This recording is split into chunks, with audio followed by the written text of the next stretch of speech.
This is where it all began.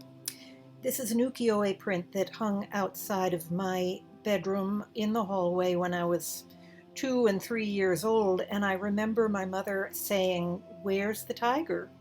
And I thought she meant the whole robe, the big black tiger, but she meant the actual tiger. So I think that was the beginning of my understanding that there's a difference between the literal and the actual. And looking at art is looking at the actual. And so I have tried to incorporate that in my work ever since.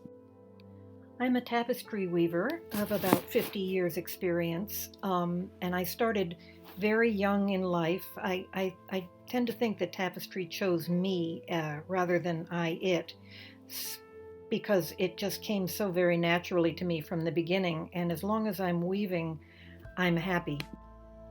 This is what weaving a tapestry looks like from my standpoint at the loom. It's very, very slow work, excruciatingly slow, maybe a quarter to a half an inch in a day if I'm very lucky. But it's kind of mesmerizing and meditative, and I love doing it so much.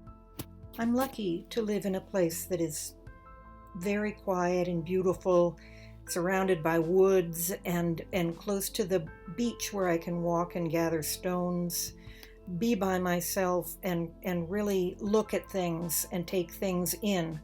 I wouldn't really have it any other way. Of course, my natural surroundings inform my work pretty dramatically, and I spend a lot of time looking at the effects of wind and water and time on grasses and flowers and rocks and looking at patinas on things. For instance, in this big piece here, if you read left to right, you're moving through spring and summer and autumn and winter, and hopefully back to spring again. But I like to think in terms of how the seasons affect our surroundings.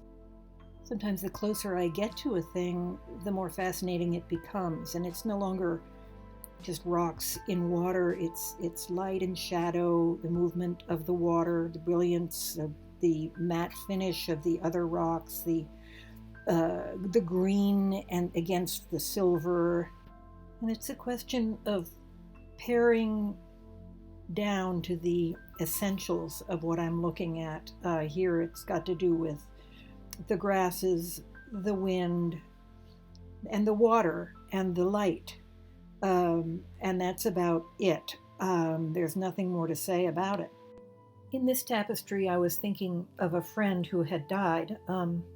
She was a great lover of irises, and I wanted to get the movement and color variation of their leaves and sort of put them on shelves, as my friend was a librarian, and I think she would have appreciated the gesture. Roman wall paintings are beautiful examples of the ravages of time on art, even as here in Pompeii, where the work was preserved in ash for all of those centuries. I find the imagery really inspiring, as well as the degraded surfaces with their cracks and abrasions. I've interpreted some of these observations in several so-called Roman wall weavings, representations of fresco in another ancient medium, tapestry, brought into the 21st century in wool, silk, and linen as abstractions of the depredations of time.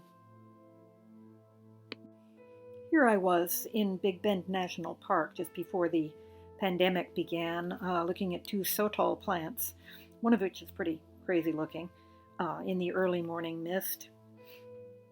It's one of the infinite mysteries of nature, as is the coronavirus.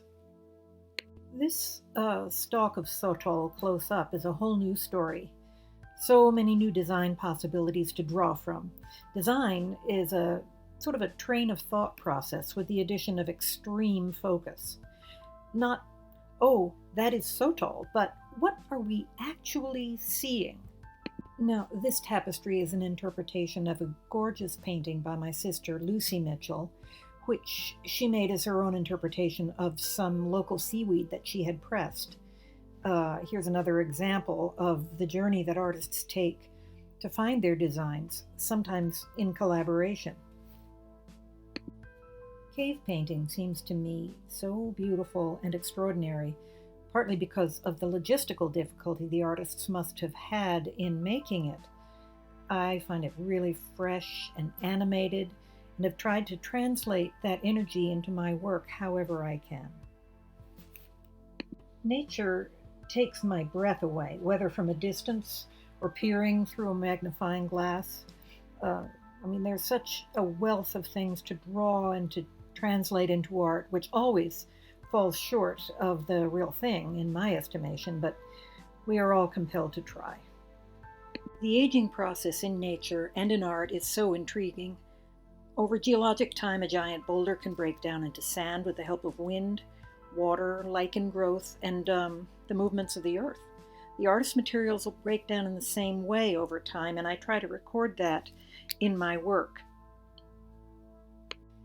Here's a boulder portrait I did a couple of years ago of Signal Rock, which, since I've been climbing it as a kid, has been noticeably altered by time. It's a glacial erratic about 15 feet high, and the tapestry is only 5 by 5 feet, so it's quite different from the original. I can't even begin to compete with the extraordinary grandeur of the medieval tapestries that we all know and love, and which were some of my early inspirations as well. This ancient medium has enjoyed a resurgence in recent years, and I hope the current movement will achieve the status of fine art that it deserves.